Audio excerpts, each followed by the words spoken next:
Hello दोस्तों, मैं हूं मोहन। आज हम बात करेंगे एक ऐसी चीज़ के बारे में जिसके बारे में आप सभी लोग जानते हैं। वो है एक रोटी जो हम सब के घर में बनती है, सब लोग खाते हैं। पर उसे बनने में कितनी सारी प्रोसेस होती हैं, कैसे बनती है और स्टार्टिंग कहाँ से होती है, हम एक एक पॉइंट के बारे में थोड़ा थोड़ा डिस्कस करेंगे, जिससे आप लोगों को पता चले कि कितनी मेहनत से वो रोटी आपके पास पहुंचती है।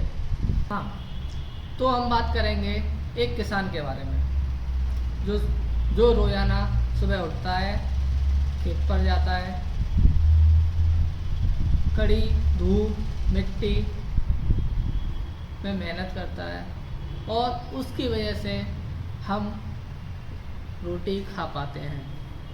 इमेजिन करो आप एक किसान के बारे में, क्या लगता है आपको एक किसान की लाइफ कैसी होगी? चलो हम स्टार्टिंग करते हैं बुवाई से।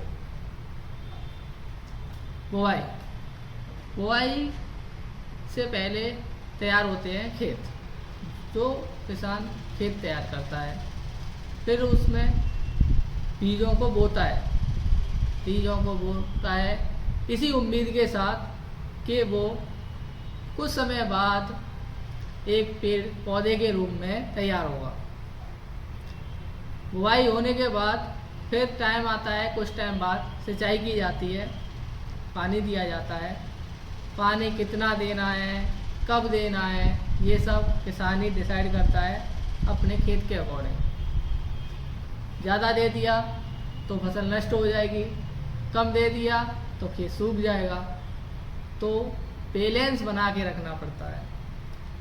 पानी दिन में भी लगता है, कभी कभी पानी दिन में न मिले तो रातों में भी लगाना पड़ता है। पानी लगने के बाद आगे आता है फिर खेतों में क्या होता है, कभी कभी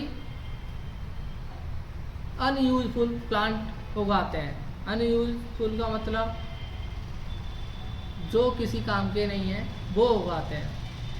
तो और बहुत सारे कीड़े जो खेती को नष्ट करने आ जाते हैं, उनको दूर भगाने के लिए किसान लोग क्या करते हैं, स्प्रे करते हैं।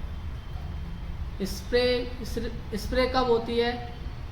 वो भी धूप में करनी पड़ती है, क्योंकि धूप की गर्मी की वजह से ही उस जो प्लांट होते हैं, जो अनवांटेड प्लांट होते हैं, वो ख़त्म हो पाते हैं। अगर मान लो धूप नहीं होगी तो स्प्रे करने का कोई फ़ायदा नहीं है।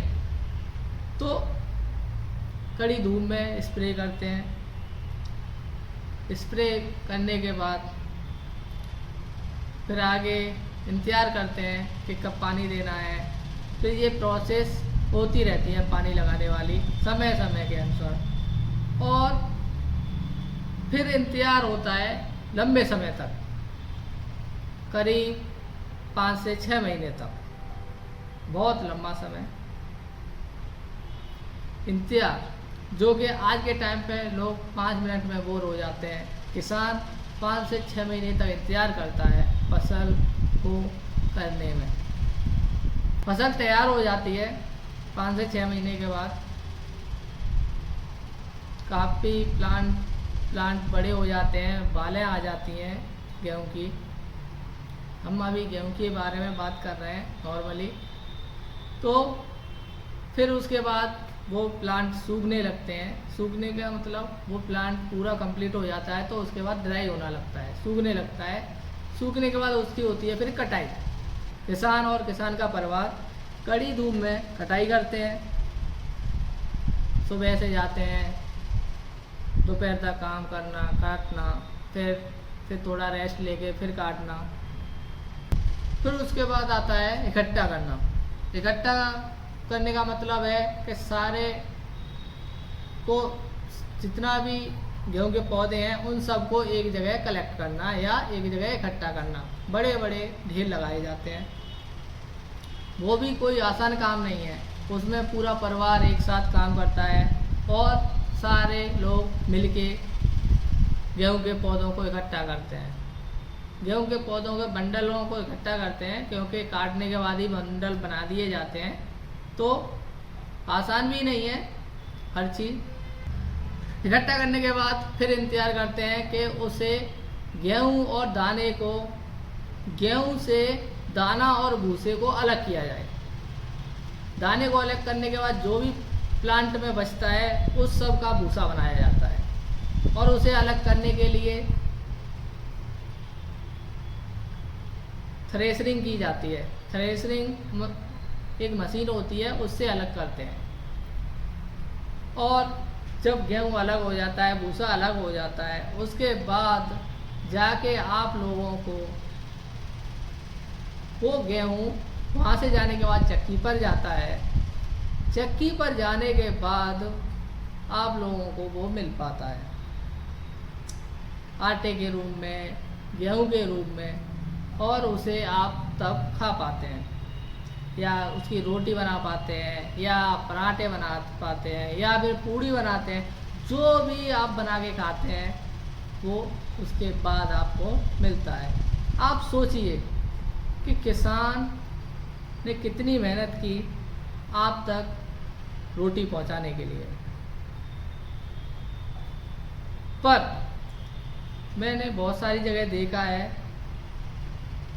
कि लोग क्या करते हैं, मैं भी करता था, पर अब जब से मैंने इन चीज़ों को जज किया है, सोचना शुरू किया है, तब से मैं भी इन चीज़ों को कंट्रोल कर पाया हूँ।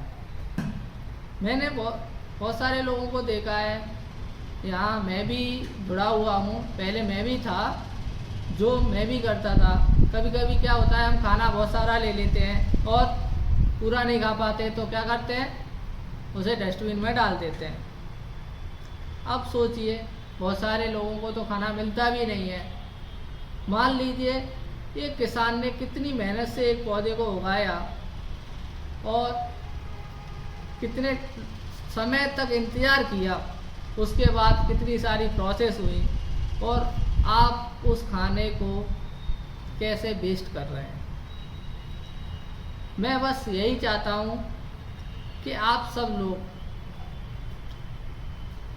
अभी से, जब भी आप मेरी वीडियो देख रहे हो, तभी से एक शपथ लें कि आप खाने को वेस्ट ना करें,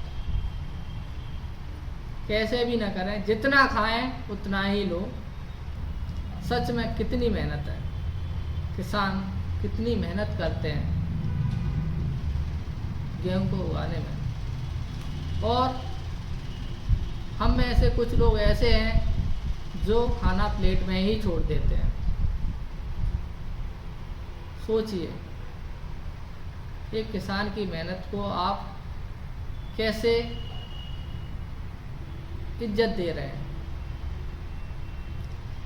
मैं भी था पहले,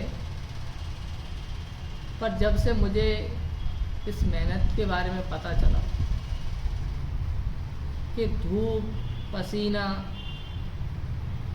और इतनी कड़ी मेहनत से गेहूं फसलों को उगाया जाता है,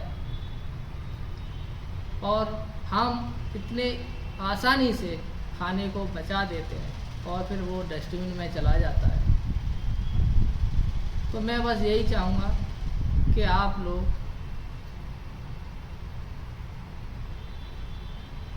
एक बार ज़रूर सोचें, जब भी मेरी वीडियो देख रहे हों, तभी से एक प्रण लें कि आज से मैं उतना ही खाना लूँगा जितना मैं खाऊँगा। डस्टबिन में बिल्कुल भी खाना नहीं डालूँगा, बिल्कुल भी नहीं। इसी तरह हम किसान लोगों की इज्जत दे सकते हैं, या किसान लोगों की रेस्पेक्ट कर सकते हैं। लास्ट में बस मैं यही बोलना चाहूँगा, अगर मेरा वीडियो आपको अच्छा लगा हो तो लाइक करें, शेयर करें और सब्सक्राइब भी करें। क्योंकि सब्सक्राइब करने के कोई पैसे नहीं लगते। मिलते हैं अगली वीडियो में, तब तक के लिए अपना ख्याल रखिए।